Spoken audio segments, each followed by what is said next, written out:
All right. They say that the show must go on. And for the first time since we started this show, Oso Negro gets the full reins. Okay, because usually it's my stupid ass that's never in here to do the show. But this time, Mack's at a wedding. I think it's his brother's wedding. So Oso Negro gets to do the Mack and Black podcast. You get 100% of black. And we got a lot, kind of a lot to talk about. You know, the football season's coming around. It's right around the corner. We're going to preview the AFC West.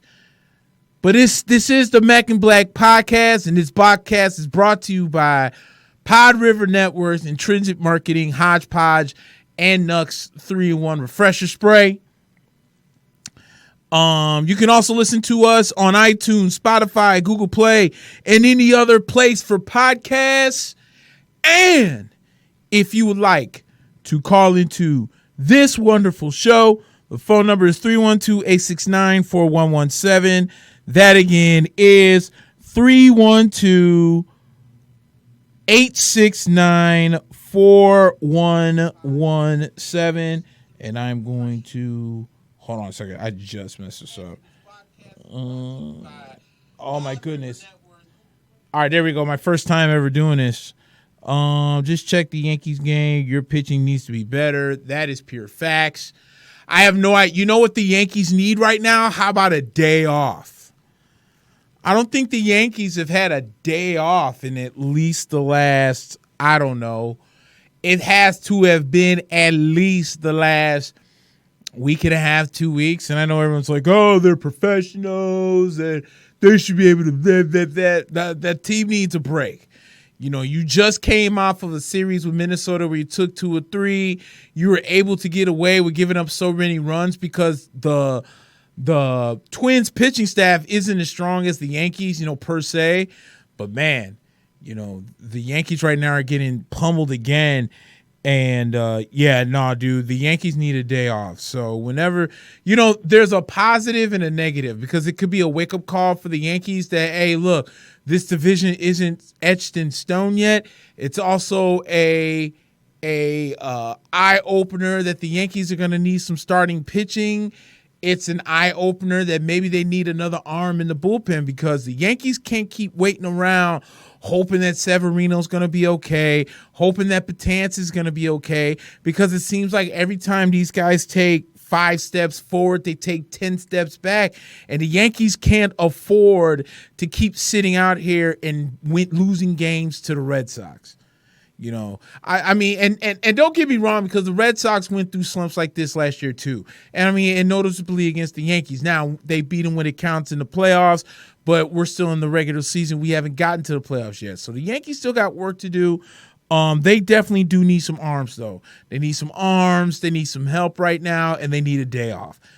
Go out, get you a spa, massage, do something. You got to do something. You know what I'm saying? And, that's probably one of the first things I'm going to talk about on the show since we're on the subject of baseball.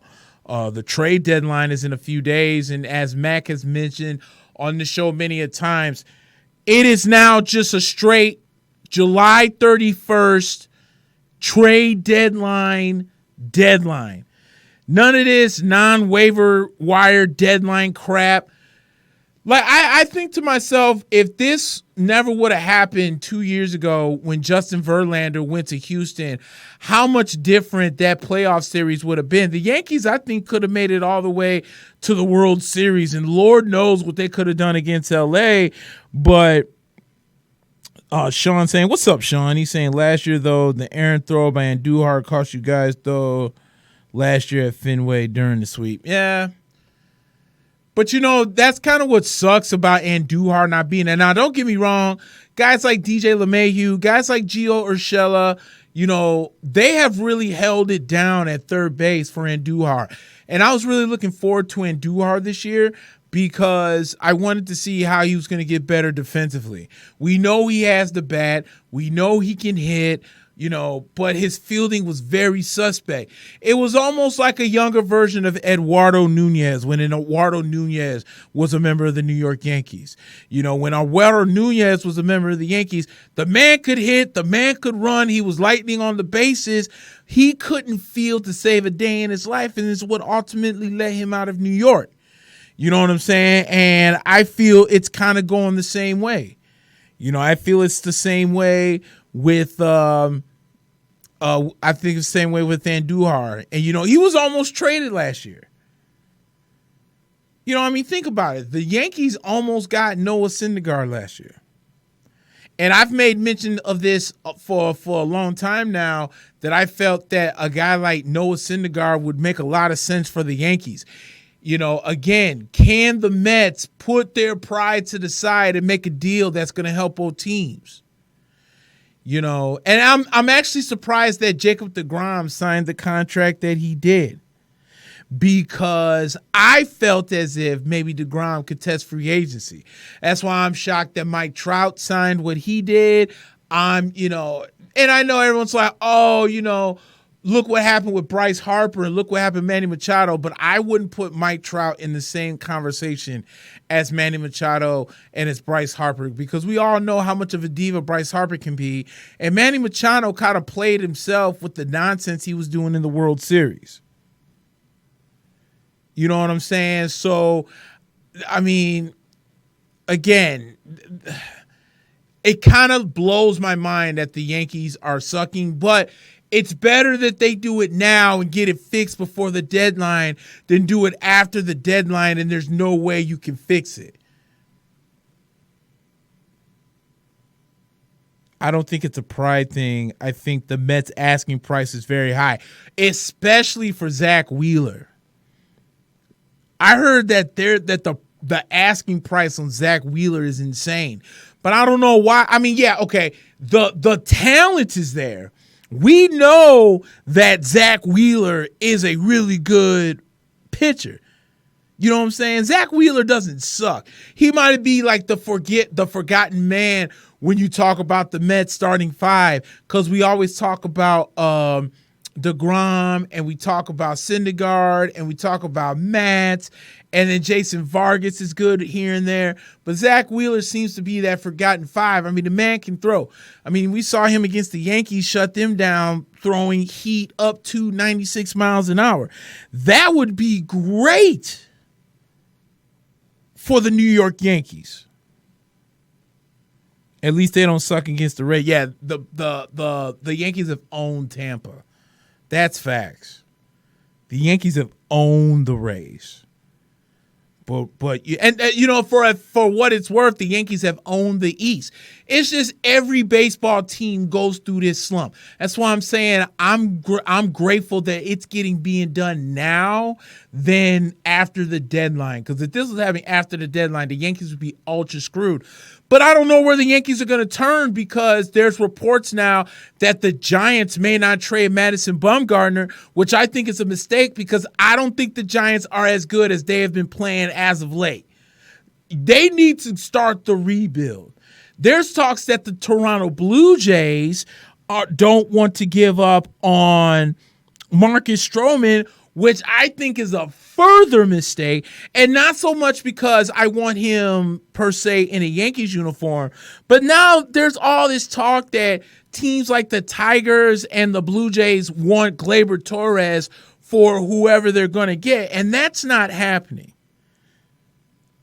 Rays just lost again in extras.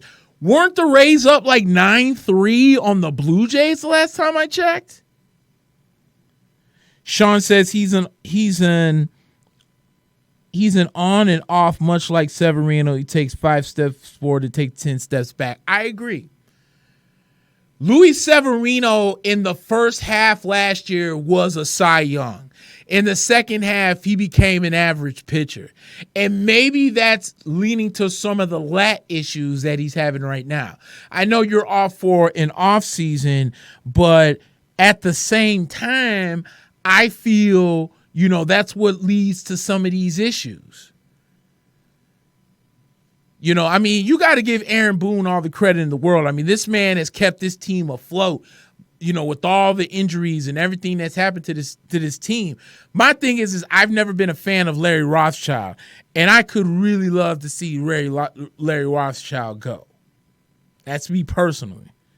Keith said it. I thought they were up 9-3 and lost in extras. That's a team that can use some bullpen arms if they're going to stay afloat. Are the Tampa Bay Rays. Tampa Bay needs a bullpen in the worst way possible. Again, if you want to call the show, 312-869-4117 is the phone call. I'm talking baseball right now. I'm going to be talking football later. I'm kind of going to be all over the place with football because I heard a few things, especially from Colin Cowherd.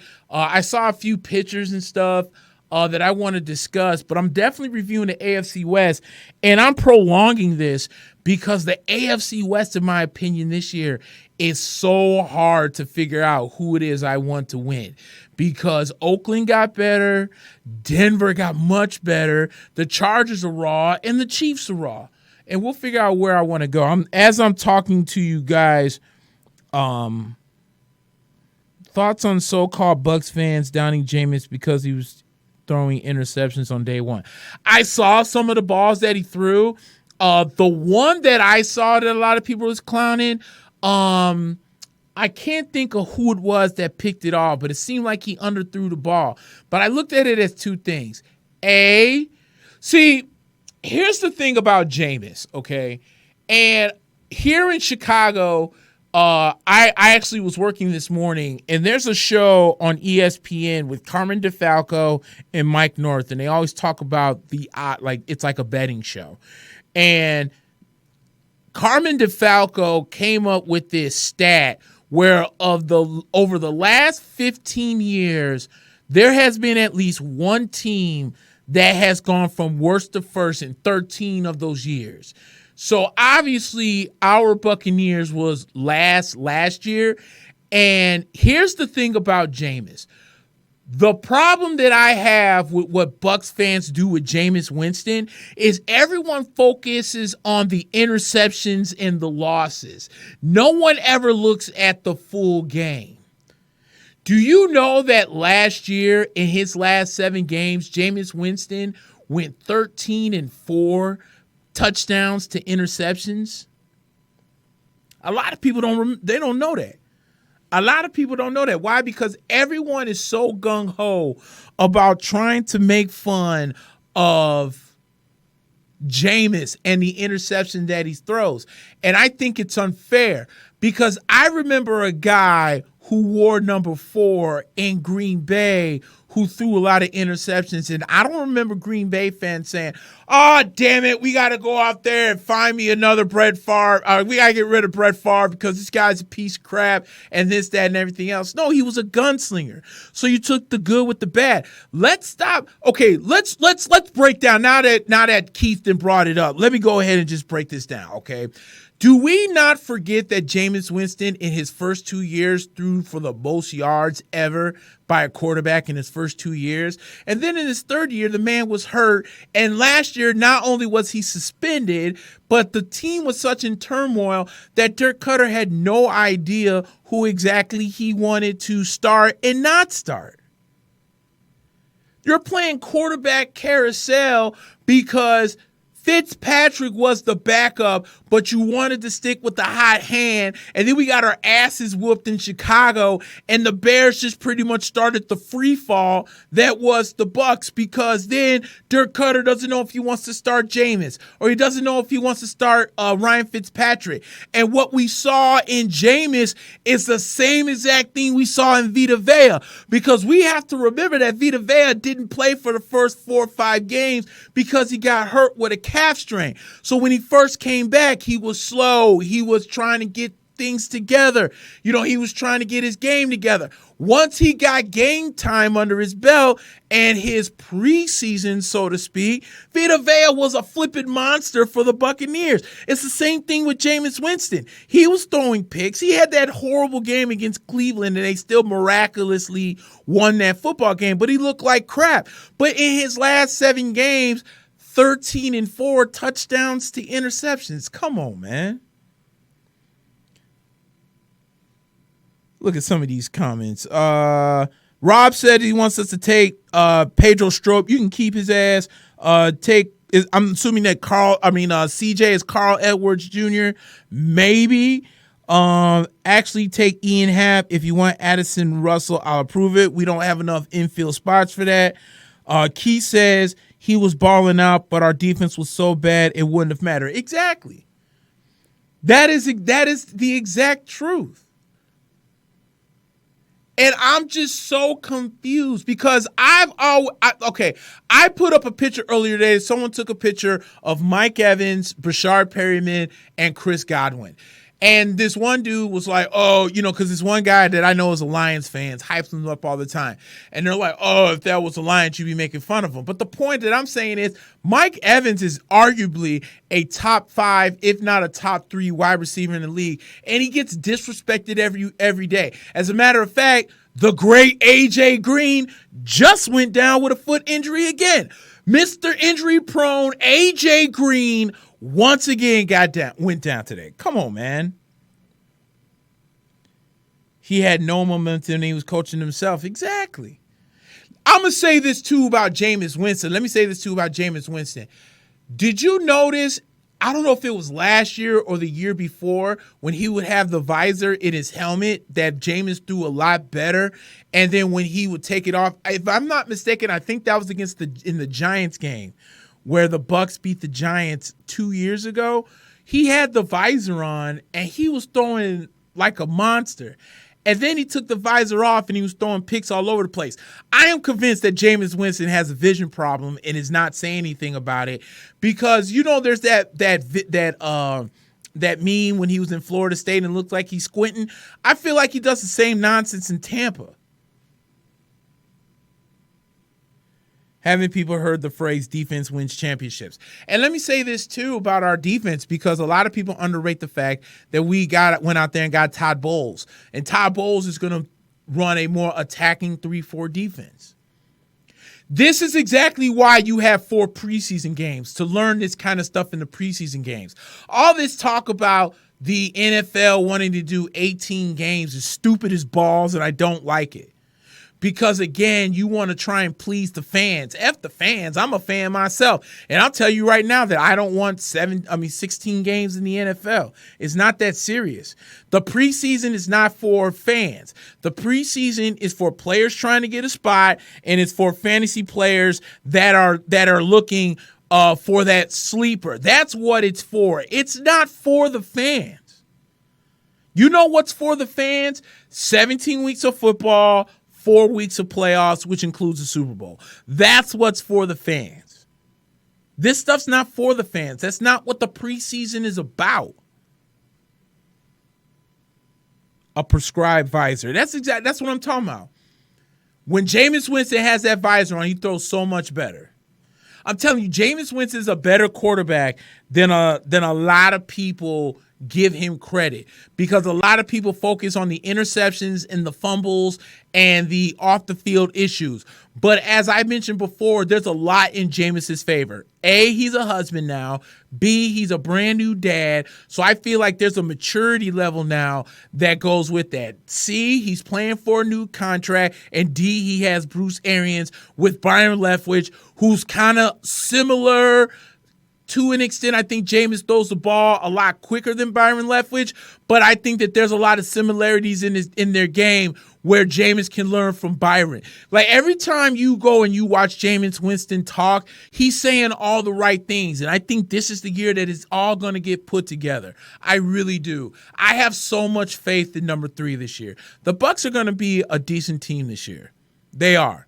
They're going to be a lot better because everyone's looking at last year and our record last year, but nobody focused on the fact that we have a brand new, respectable coaching staff, and especially Bruce Arians, who in his coaching career, when he's taken over certain teams, there's been a 3 to almost 7+ win differential. Matt says, add a game and a bye week, take away one preseason game, everyone's happy. Again, I don't like that. No, don't do it. If it's not broke, don't fix it. What is broken about the preseason? That you don't like to watch it? Then don't watch it because it's not for you. The preseason is for the players. It's not for us. Okay? The only preseason game that's supposed to be for us, like think about it like this. The one game is so everyone can get the taste. The second game is so that the players can get into game shape. The third game is for the players to be in game shape. The fourth game is for those last minute guys that's trying to get a roster spot. It is not for the fans. The fans can shut up and be quiet and just wait till the first game of the season, and then we could talk for 17 weeks. Come on, man. This isn't that hard. What's your TD to interception ratio for number 3? I think Jameis can easily be 30 and 15. I'm not gonna front that Jameis is not gonna throw picks. I'm not gonna front on that. Jameis is gonna throw interceptions. But I want Jameis to throw picks where the player just makes a great play on the ball. And he's going to make a mistake. Why? Because he's a human being. Hey, look at it like this. Patrick Mahomes throws interceptions. Andrew Luck throws interceptions. The great Aaron Rodgers throws interceptions. Everybody throws picks. It's a part of the game. It happens. Some more than others. What blows my mind about Jameis, though, and I hope Bruce Arians fixes this crap, is when he's running all over the place, and instead of just trying to run to get the easy 5 yards, he tries to fit the ball because he knows he has a cannon, and there's 2 linebackers sitting right there to pick it off. That pisses me off. When he's trying to run, and instead of protecting the ball, and he's in between if he wants to run or whatnot, it's a sack fumble. That drives me nuts. That always drives me insane. But for everyone, especially some Bears fans that want to actually go out here and act like Jameis Winston is this backup at best quarterback, is nonsense. It is nonsense. And you're going to see him reap the benefits, because I'm going to tell everybody right now, if you wanted somebody in fantasy football who to look out for this year, on everything I own, I am so high on Ronald Jones. I am high on Rojo Deuce. Ronald Jones will be that guy. He will take over Peyton Barber's spot. And and I know this is kind of far-fetched because we know how good David Johnson can really be, but if Ronald Jones can catch the ball out of the backfield and be a nice little extra target for Jameis Winston, I swear this man is going to go off. This man put on 20 pounds of muscles, has still got decent speed, and Bruce Arians has been raving about him this entire camp, and I feel the same way. I think last year was bad for him because nobody could Here was the problem. You had a Todd Monken offense, and then I felt like you had 2 offenses. There was a Todd Monken offense, there was a Dirk Cutter offense. And the problem was that Dirk Cutter got jealous when Todd Monken got so much credit because the offense was running well. The offense is going great. All Dirk Cutter had to do last year was just be the damn coach. He didn't have to be the offensive coordinator. He clearly wasn't going to be the defensive coordinator, but he had to grow a pair of balls to freaking fire Mike Smith way earlier. He should have done it way before the Bears game. Way before the Bears game. So you waited too long to do that. Then you waited way too goddamn long then you would not give Todd Monken the reins to the offense. Soon as it start going good, hey, I'm going to go ahead and we did 2 3-and-outs. I'm going to take over for here. Wow, sit your stupid ass on our sidelines and just coach the game. Don't nobody need you to put your 2 cents in. Genius. And another thing about Tampa that no one's trying to show light on is I'm going to be on a football move because I got another topic that I want to bring up before I talk about the AFC West. I'm going to talk about the hypocrisy of NFL fans. But another thing about Tampa is all the riffraff is gone. Deshaun Jackson, gone. Gerald McCoy, gone. Quan Alexander, gone. And you want to know why I brought those 2 names up? Because remember when JPP was like, there's some guys that's out here that's not taking his stuff seriously, whatnot, ABC? You want to dance on the sideline? Who's the two clowns over there looking like Riff and Raph on the sideline? Quan and G-Mac. Gone and gone. There's credibility in Tampa Bay. There's credibility. There's accountability. There's a respectable coaching staff. Telling you, our team's gonna be great. Our team's gonna be good. Let me not jump too high. We're gonna be good. We are going to be good. Kyle, go Lions. Man, whatever. I don't want to get too riled up on it. Oh, I'm glad the Lions are brought up. So this is one I wanted to talk about. Okay. I wanted to talk about this real hard. The hypocrisy of NFL fans. I thought about this when I left work because I want to say this because Ricky's watching the show right now. Ricky, what's going on? I got to make this announcement because if I don't do it now, I'm going to forget. And there's a lot of people watching the show right now. Thanks everybody that's watching. I know when you see this handsome mug on the Bear Cave, and I'm bringing this handsome mug back on the Mack and Black podcast. Speaking of the Bear Cave, I have to move the Bear Cave this week to Monday because on Tuesday, I will be joining the Arch Rivals Football Podcast. So I got to move it back in order to be on the podcast on Tuesday. The big man is getting his handsome mug out there. The fire of the podcast for Oso Negro is burning hotter than the goddamn heat out here in Chicagoland. You get to hear nothing but genius and stupidity for 3 to 4 days on all podcasting networks. But let me tell you about the hypocrisy of fans. I'm going to answer all these questions. I'm going to answer these questions right now.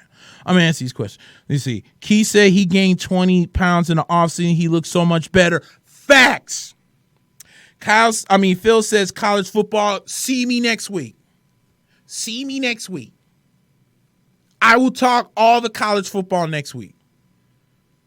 Because my main focus right now has been on Florida State. I haven't really looked at everybody else, but don't trip. I got you next week. I promise you that.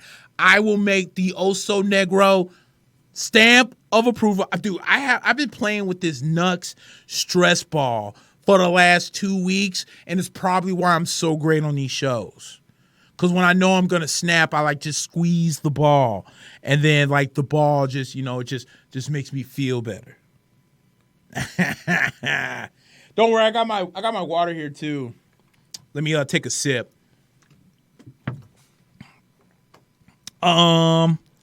Key said he is going to be in Detroit to see the Bucs smash the Lions. I do want to go to that game. I just got to get my money right. Give me till September. I'll be in. I'll have that. I'll have that ready. Bang Pros News, as my boy Doug says, how will the Bears finish? My professional opinion about the Bears, 11-5. My troll impression that I hope you guys suck this year, 6-10. Because my thing with the Bears, the main question that I kind of have about them is the transition from Fangio to Pagano. And does Mitch Trubisky take the next step up? Now that, we have this about a lot of the quarterbacks. Look at Patrick Mahomes. Patrick Mahomes was great last year. Let's not get the game twisted. He was great last year. Now you got a full year of tape. Now that you got a full year of tape, how do the defenses and everybody adjust to you? I feel the same way about Mitch. Now that you got a full year of tape on Mitchell Trubisky, Will teams make the adjustments to make Mitchell beat you? If you can take Tariq Cohen, it's easier said than done, because Tariq Cohen out the backfield last year was a force to be reckoned with. So I'm saying to myself, if you can shut down Tariq Cohen, can Mitchell Trubisky make the right reads to his receivers and his tight ends for them to win games under Matt Nagy's system? It's to be told. Now you got a full year of tape.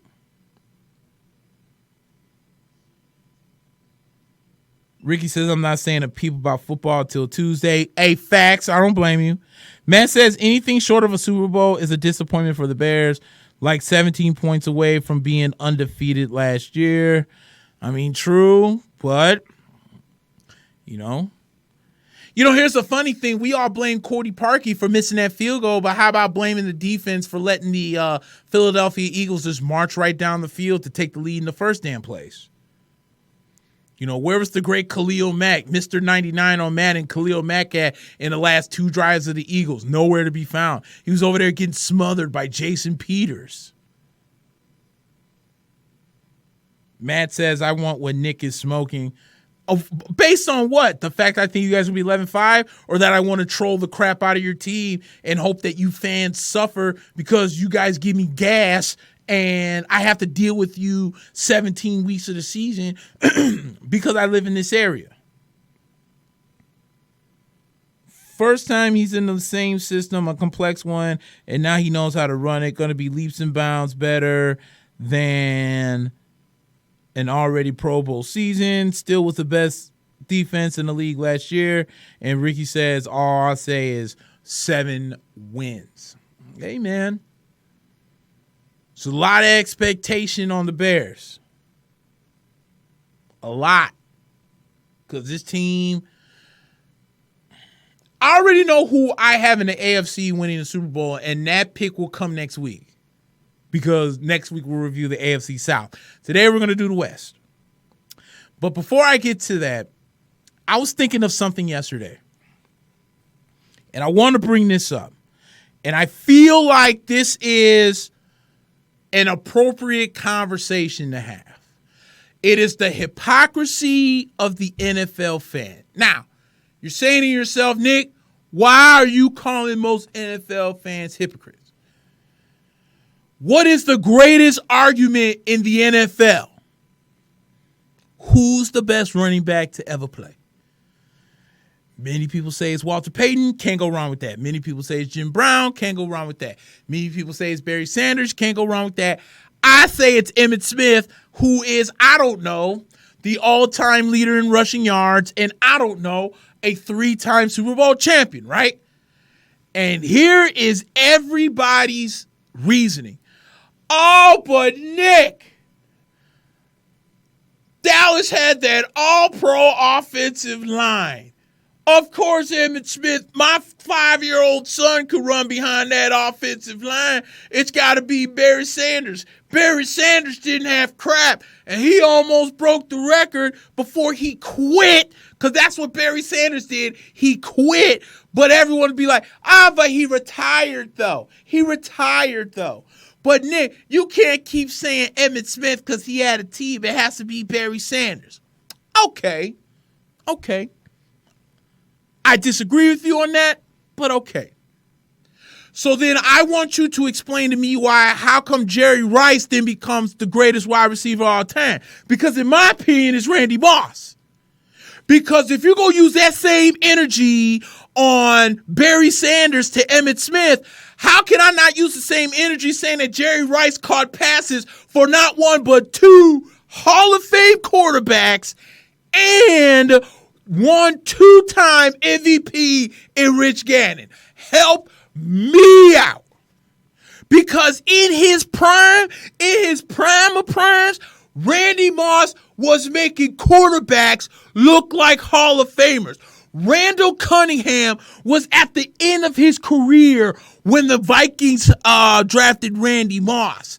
Then Randy Moss played with Dante Culpepper, who was an average quarterback at best in the NFL, benefited from having Randy Moss. And then when Randy Moss got shipped out to Oakland, Dante Culpepper was a shell of himself. Jeff George was at the end of his career when Randy Moss rotted in Oakland for 3 years and still pulled up Hall of Fame numbers. It wasn't until a almost out of my prime Randy Moss joined Tom Brady and shattered every single record of receiving and throwing that they could have.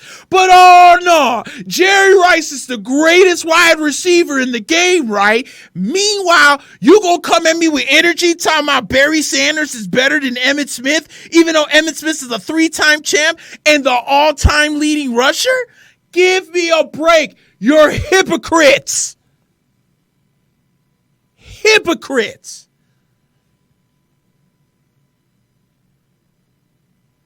I didn't say Sweetness versus Emmett. Okay? Like, you can't come to me and then, like, okay, if you come to me and say that Walter Payton's the greatest running back in the game, of course I'm not going to trip. I'm not going to be like, oh, what are you talking about? Because let's be real about it. Jim McMahon was an average quarterback who benefited from being behind a great defense and Walter Payton. Matter of fact, I saw a picture meme on Facebook that had Trent Dilfer, Brad Johnson. Oh, who else was on there? It was Trent Dilfer, Brad Johnson. There was another quarterback, for the life of me, I can't think of who it was.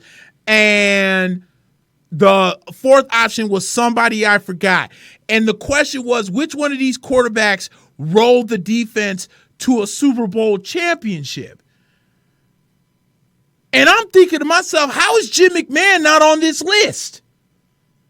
Jim McMahon didn't have a great arm. Jim McMahon was not a great quarterback. He happened to be the guy. I know, was it Rex on there? I want to say it was Grossman, but he went to a Super Bowl. He didn't win a Super Bowl. But the funny thing about Rex Grossman that everyone in Bears country wanted to run him out of town was the only time that he played 16 games in a season and didn't get hurt, the Bears miraculously went all the way to the Super Bowl.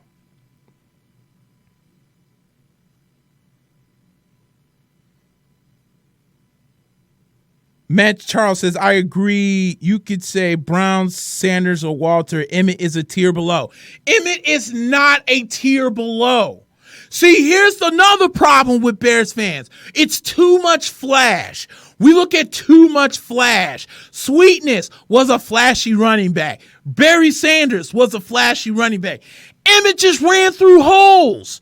We're talking about the same Emmitt Smith that separated his shoulder in a Monday night game against, was it the Minnesota Vikings or the New York, I think it was the Minnesota Vikings, separated his shoulder, still ran for 150 plus yards and 3 touchdowns with one arm. That's y'all problem. Y'all like too much flash. Come on, man. Let me look at some of these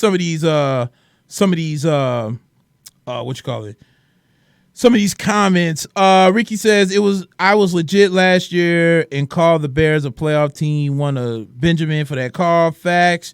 Matt Charles says Sweetness, best midget running back ever. Phil Bartley says Bo Jackson. I think Bo might be the best athlete of the bunch, but I don't think he was the best running back of the bunch. He might be the best pure given athlete out of all of them. But I wouldn't look at Bo Jackson as the best running back. Doug says Barry Sanders, he never had a great O-line. Okay, but how is that Emmitt Smith's fault? Is it Emmitt Smith's fault? First of all, they traded to get Emmitt Smith. Because remember, they had Herschel Walker. They traded Herschel Walker to Minnesota for 3 first-round draft picks, and one of them became Emmitt Smith. You can't fault a team for having such a great line and then have the audacity to be upset when they utilize the great line. That doesn't make sense. That's like if I said, well, Adrian Peterson is half of a running back because he got to run behind Steve Hutchinson. Was it Jeff Christie, Steve Hutchinson, and Bryant McKinney for most of his career? And that left side, you could drive Mack truck holes through the holes that they were creating in the beginning of his career in freaking Minnesota. You can't fault a running back because a GM actually has the audacity to make a great offensive line. It's crazy. Matt Walter never had a Pro Bowler in his entire career. It's a legit argument or passing QB. Doug says Moss is the GOAT. I'm telling you, Randy Moss is the best wide receiver that has ever played the game. I'm not saying that Jerry Rice isn't. I'm just saying that I look at Jerry Rice and say to myself, okay, you benefited from getting passes from both Montana and Young, and then you played a little bit with Jeff Garcia, and then when they didn't want you in San Francisco anymore, you went to Rich Gannon, and he won, one or two MVPs, and you went to the Super Bowl? And that was the bulk of your career. Because then after that, Jerry Rice hung on for too long. Then he was in Denver, and then he was in Seattle, and I think he played for one more team. It was like, dude, Jerry, just let it go.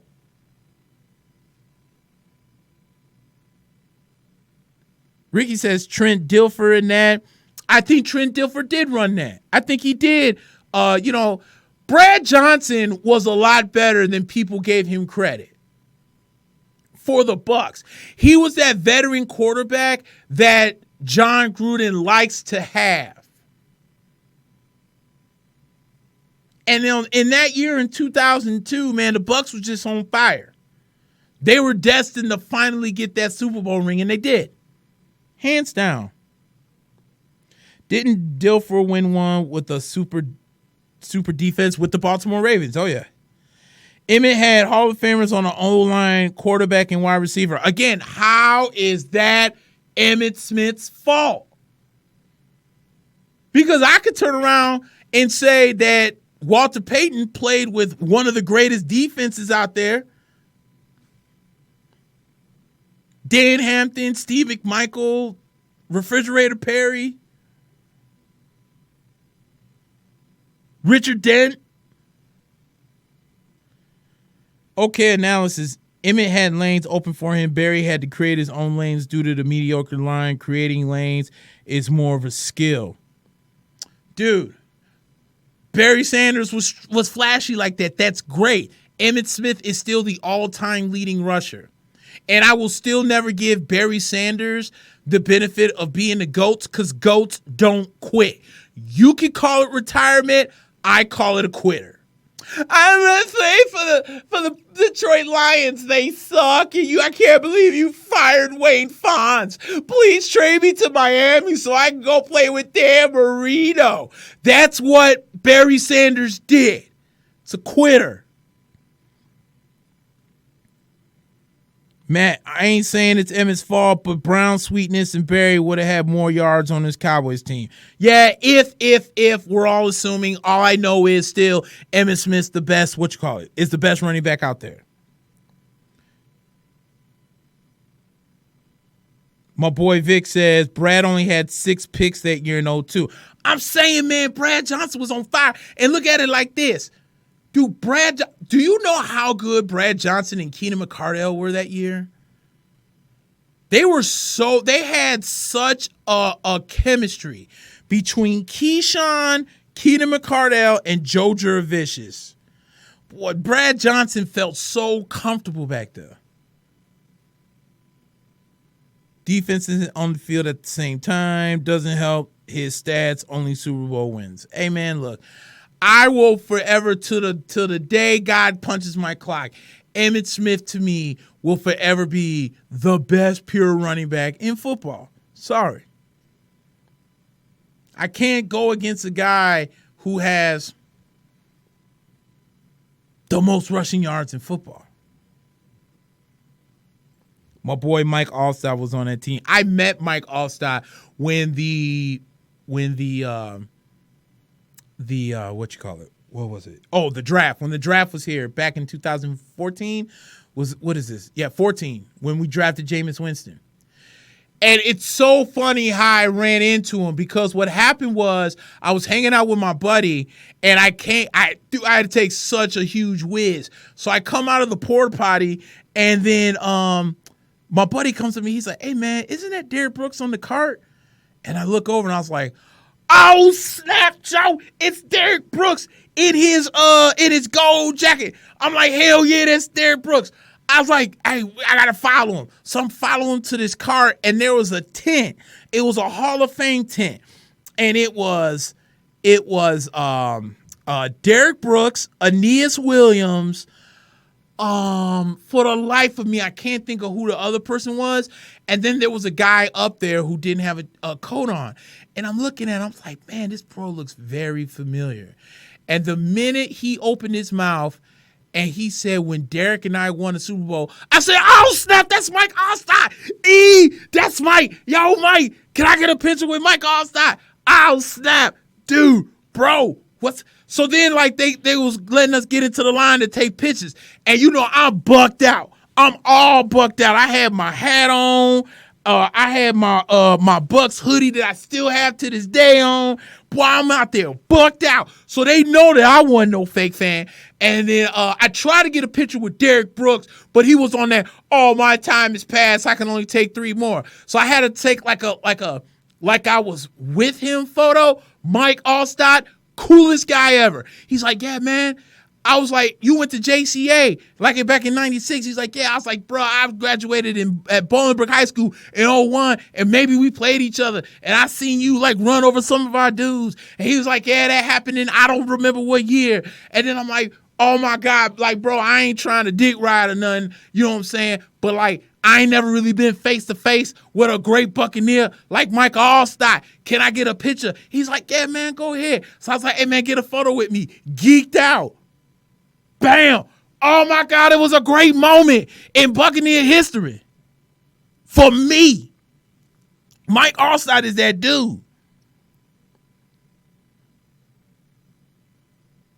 Personal bias against the Bears. Smith had Hall of Famers at every position on the offense. Basically, Pro Bowlers is where Walter was the entire offense. Emmett is amazing, but can't carry Walter's jock. Still the all-time leader in This is the funny thing. Emmitt Smith, still all-time leader in rushing yards, right? Okay. B, isn't Troy Aikman considered one of the most overrated quarterbacks in the game, even though he's a Hall of Famer? Troy Aikman's numbers are not that great. They're not. And again, you can't fault Emmitt Smith. I know Larry Allen is probably the greatest guard that has ever played in the NFL and would pancake like 2 dudes at the same time. Okay, I get it.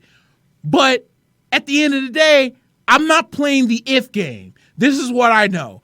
I know that Emmitt Smith was a great running back. I know Emmitt Smith has 3 Super Bowls. I know Emmitt Smith has the all-time leading rushing yards in football history.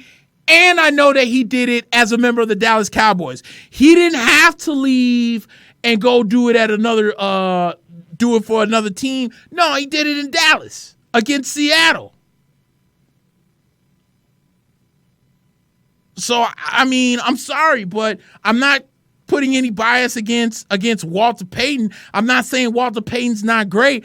I'm just not trying to diss against I'm just not trying to diss against the all-time leading rusher. Like, what do you want me to do? Do you want me to ignore the fact that he's the all-time leading rusher in football?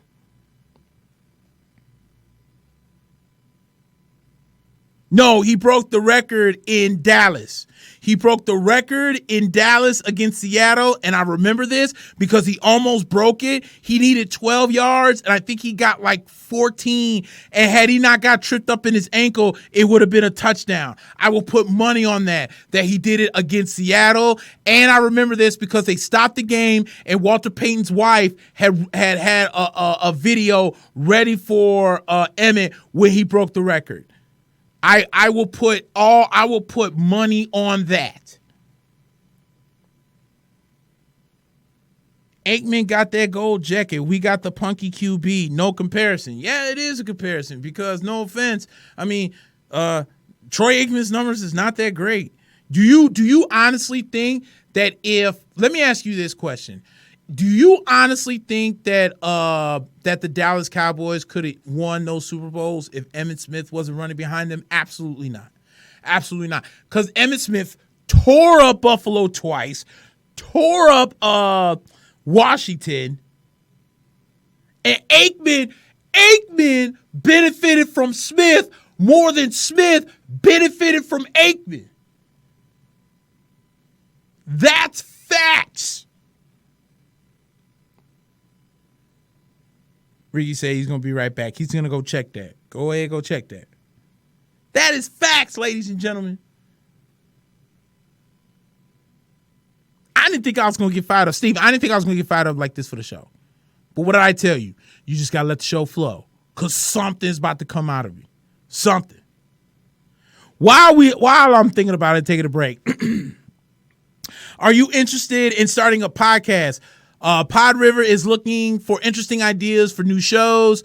Pod River makes it easy to get your show up and running. They handle audio and video production and editing, logo design and branding, website design and hosting, RSS feed setup, scheduling, advertising, monetization, and more. So if you have an idea for a podcast or would like to advertise on an existing show, send us a message at, is it podrivernetwork.com, Steve?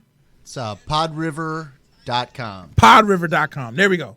Podriver, P-O-D. When they first wrote this on here, I thought it said Pooh River. And I was like, is it really being changed from Boss to Boss to Pooh? But Mack's like, no, it's Pod. All right, Pod River. There we go. All right. So while these guys look for some of these stats, because I know that's what they're looking for, I'm going to vaguely assume that the Yankee game is finally over. Okay, it is. Thank God. But the Yankees need to get this stuff together. I'm sick of them losing.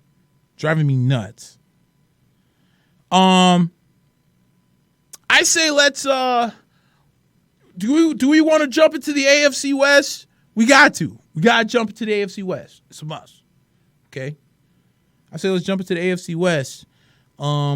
This is why I should have brought my my tablet with me because I want to read the comments as I'm going. I'll just go back and forth. I don't care. Here we go. We're gonna go to the AFC West real quick. I want to start off with the Oakland Raiders, and as I was saying, thank you, Steve. I appreciate that. As I was saying on the in the beginning of the show, yes, please, because you know I'm old, blind, and I sure can't see little lettering.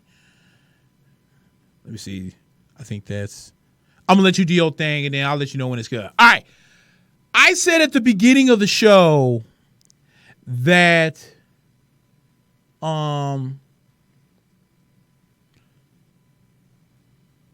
what does it say? What did I say? What did Sean say? Hold on, let me see what he said. It says... Are you guys on ESPN tomorrow? Yes, we are on ESPN tomorrow night. And we got to face Chris Sale.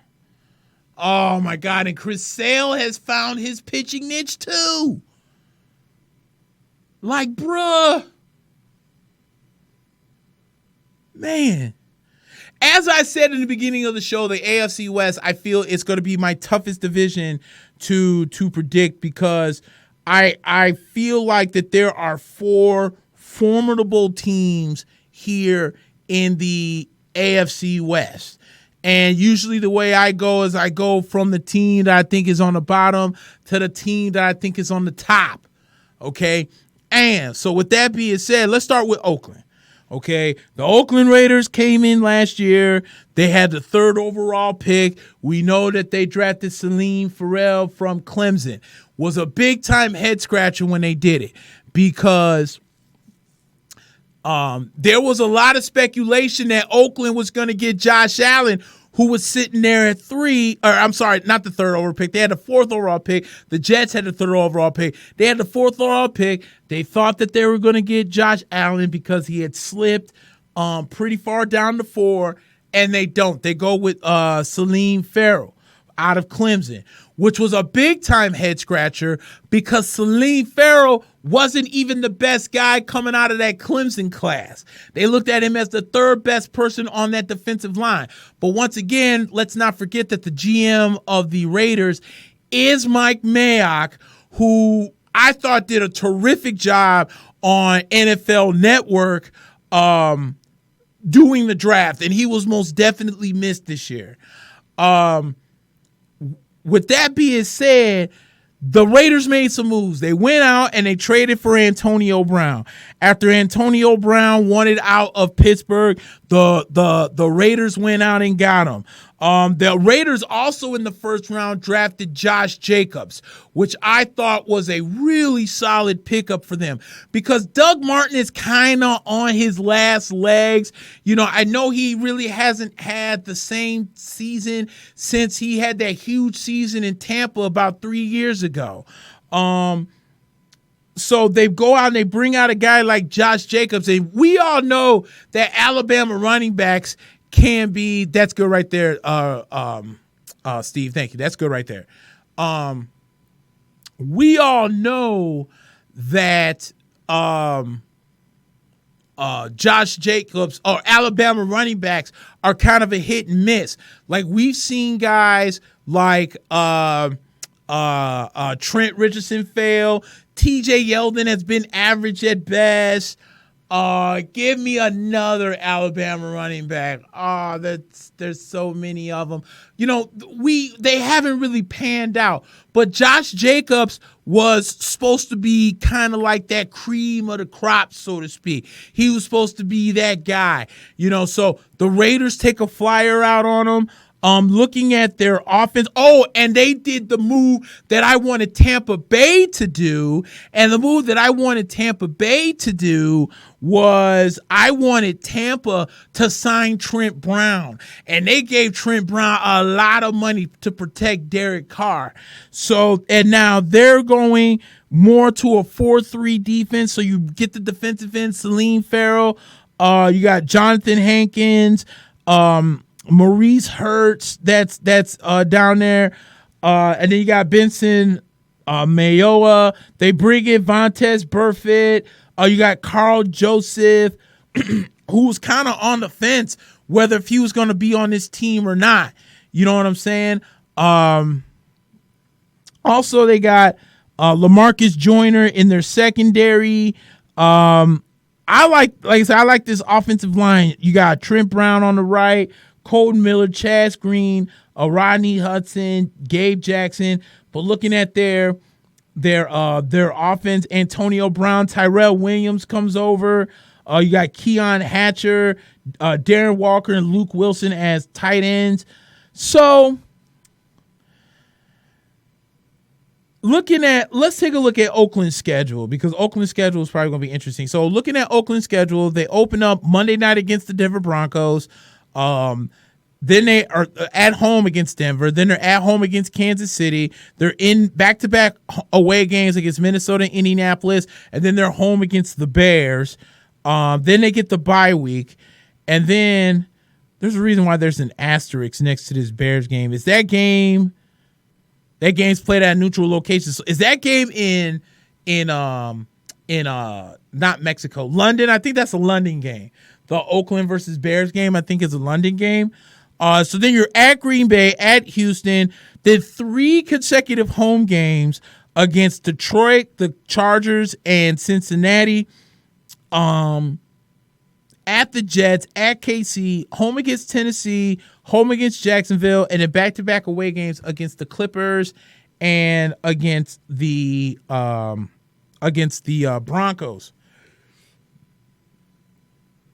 I'm looking at 8-8 and potentially 9-7. Like, that's how good I really think the AFC West is. I think Oakland really improved themselves. The question that we're going to have, though, is that will they learn the offense? Will John Gruden be able to get everybody on the same page? Can Derek Carr take the next step up? Because we're always talking about what's his name being this quarterback guru, John Gruden, trying to be this guru. And this is the time to shine, especially with young guys. So I'm looking at 8-8, maybe no better than 9-7. I mean, I don't think that Oakland's going to suck, but I think they're going to be much better than they were last year. So anywhere between 7 to 9 wins. I'm looking anything really more, or 8 or 9 wins is what I'm looking at, to be honest with you. Let me open this up because God forbid my phone stays on for more than 2 minutes. All right, let's take a look at the Chargers. I'm going to bring up the Chargers depth chart. Chargers, interesting year last year. Here comes the Los Angeles Chargers. They leave San Diego to go play in LA. What do? They get the 5th seed in the playoffs. They knock out the Baltimore Ravens on the road. This is a good team with a really good defense. Phillip Rivers is really starting to get into his own. It took him a lot of time, but I feel like he's really starting to get the respect of his team. I feel that. The only big-time issue with the Los Angeles Chargers of California is what's going to happen with Melvin Gordon. Melvin Gordon is holding out to get a brand-new contract. There's people talking about, will the Bucs swoop in and trade for him? Melvin Gordon has said that he wants to stay in San Diego, but then he also says that he deserves to get paid the bread that he wants to. I'm not saying he doesn't deserve that. Maybe this wasn't the best time, but it is what it is. That's why you have the ability to negotiate with free agency and all that nonsense. So he's holding out for a contract. As a matter of fact, Phillip Rivers, I heard, came out on a radio station saying Melvin Gordon is really not helping out his case. So we're going to see how this develops. This is going to be an interesting situation. But, they got Keenan Allen, Travis Benjamin, Mike Williams. Hunter Henry is a really good tight end along with Virgil Green. They got Russell Okung. Mike Pouncey is on this team. Sam Tevy looking at the defense. Joey Bosa, one of the better defensive ends out there, along with Melvin Ingram. They bring in Thomas Davis from Carolina. You got Denzel Perryman, Uchenna Wusu, Derwin James, one of the bright young rookies coming out from last year. Michael Davis, Casey Hayward. This is a solid team, if you ask me. Looking at their schedule going into the year, they open up. There we go. They opened up home against Indy, at Detroit, home against Houston, at Miami, back-to-back home games with Denver and Pittsburgh, and then back-to-back away games with Tennessee, and then they're here in Chicago, versus Green Bay, at Oakland, and then a Monday night showdown against Kansas City till they get the bye week in week 12, and then back-to-back away games against Denver and Jacksonville, home against Minnesota, home against Oakland, and then they finish up in Kansas City. I think, again, they were a surprise team coming into this year. I think the Chargers can go 10-6. I think they're somewhere between a 10 and 11 win team. The Chargers are really good, and it's also going to depend on how long Melvin Gordon holds out.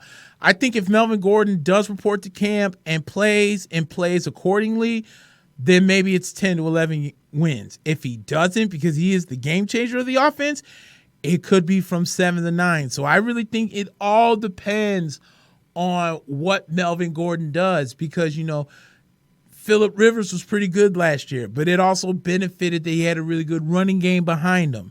It benefited that he had a decent defense behind him.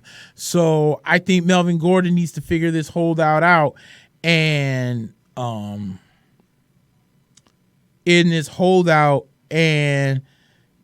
figure this out, because the Chargers really need him. They really do. So I'm thinking with Melvin, 10 or 11 wins, without him, 7 to 9. Then comes the Denver Broncos. And the reason why I feel like I'm having such a hard time trying to figure out who exactly I wanted. Hold on a second. I'm trying to make sure I see this. Okay. The reason why I was confused is because I didn't know how I wanted to rate the Denver Broncos. This is my thing about Denver. Denver is a team where I felt John Elway did the right thing by going out and getting Joe Flacco. Because he has swung and missed so hard. So look at it like this. Peyton Manning retires. The heir apparent to Peyton Manning was supposed to be who? Brock Osweiler. Brock spurns Denver to go play in Houston because they gave him that check. Don't blame Brock for it. So then you go into the season with Trevor Siemian as your quarterback. Did some good things, didn't do some good things. Denver misses the playoffs.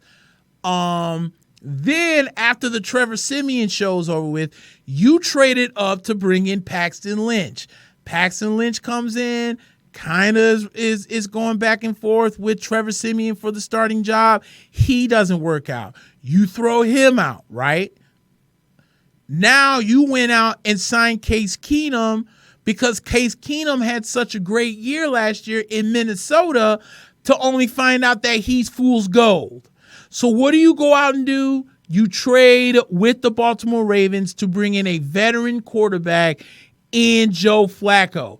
And then you turned around and did even one better by drafting Drew Lock. So you miss on Paxton Lynch, which is fine. But now you bring in a Joe Flacco who probably is going to end up being the mentor of Drew Lock because maybe Joe Flacco has maybe 4 or 5 good years left in him before you think he's done. And at the end of the day, Joe Flacco, in my opinion, is the exact quarterback that John Elway and maybe even a Vic Fangio needs because that's the second best thing that Denver did. By getting permission from the Bears to talk to Fangio, and Fangio comes over with that 3-4 style defense. And now, and I'm going to look at the depth chart of the defense.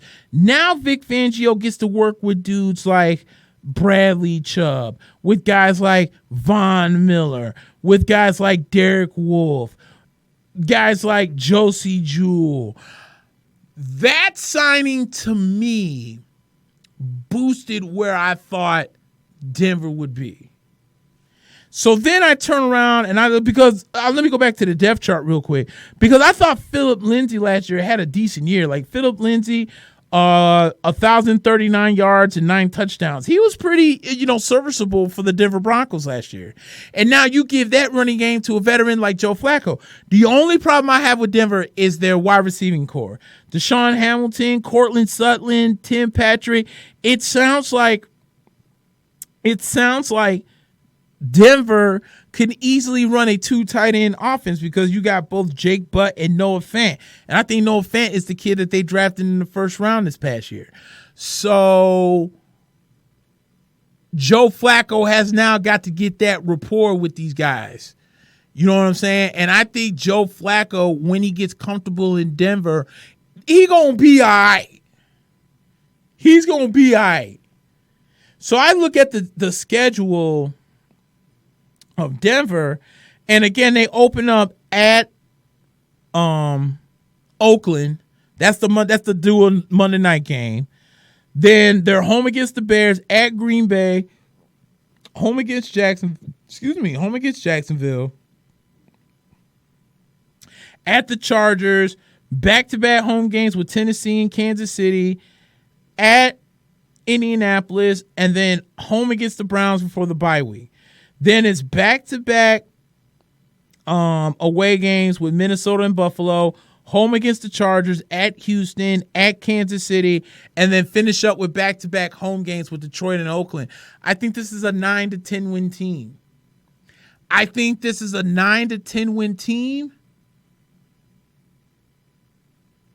Ricky says, and he didn't play a full season, meaning, yeah, Philip Lindsay didn't play a full season, still rushed over for 1,000 yards. So could you imagine how good he could be if he does play for a full season. That's what I'm saying. I'm with you on that one, Ricky.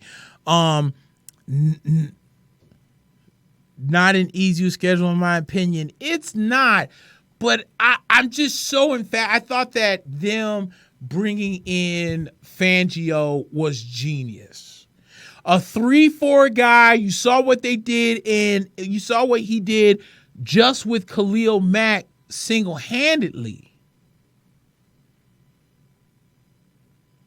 You saw what they did with Khalil Mack single-handedly. So now you get to see what he can do with a monster like Bradley Chubb and an already monster in your boy, what's his name?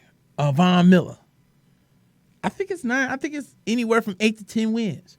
And I think if they get from 8 to, I think if they get to 10 wins, they're going to flirt with a playoff spot.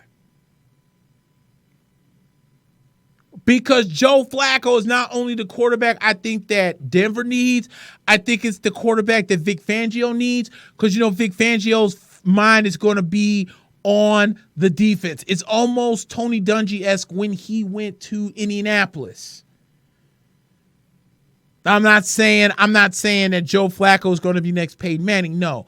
I think that his focus will be on getting into and fixing the defense.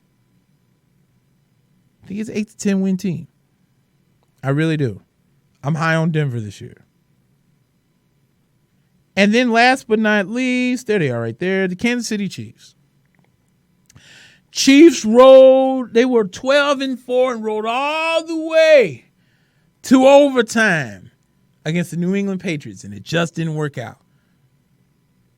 This may be another quarterback who rides the defense into the playoffs. That could be true.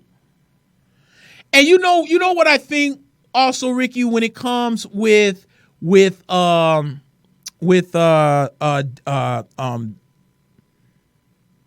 Flacco is that I forgot what my train of thought is. Damn, I hate when I do that. I'm sorry. It'll come in my head. But I really do like Joe Flacco. Oh, that's what I want to say. I'm telling you, it's a fresh start. That's what I wanted to say. Thank you. God bringing that back. It's a fresh start. Because this man kind of unfairly got ridden out of Baltimore because of the offensive style that they switched up with Lamar Jackson. Okay? So now you say to yourself, okay, I still got 3, 4, 5 good years left. Well, here's Denver that could use a veteran quarterback. So you go into a new situation with a fresh start. You got a fresh, brand new head coach. It's going to fix the defense. Maybe he is that guy. Maybe we do put Joe Flacco on that list. Maybe we do. Who knows? Flacco does have a fresh start. Exactly. Got a fresh start. I like the move. And I like the move specifically for Denver. And then there's the Kansas City Chiefs. So Chiefs 12-4. They go all the way. He goes all the way. Exactly, Sean. He got ran out unfairly. Exactly. Lamar Jackson, no offense, was not ready to take over as quarterback, but he did because of injury. And because that trip option was so successful, they just ran with it. But now Lamar Jackson going to have to throw the ball. You want to learn to throw that football now. And I'm talking about when it matters. Like, don't do it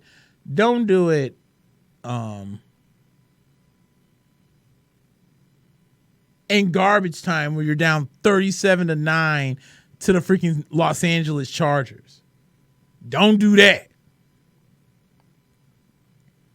So Kansas City, right? Patrick Mahomes, many consider to be the best quarterback in the league. Based on what we saw last year, many people consider him to be the best quarterback in the league. I will put him on that pedestal depending on how he does this year.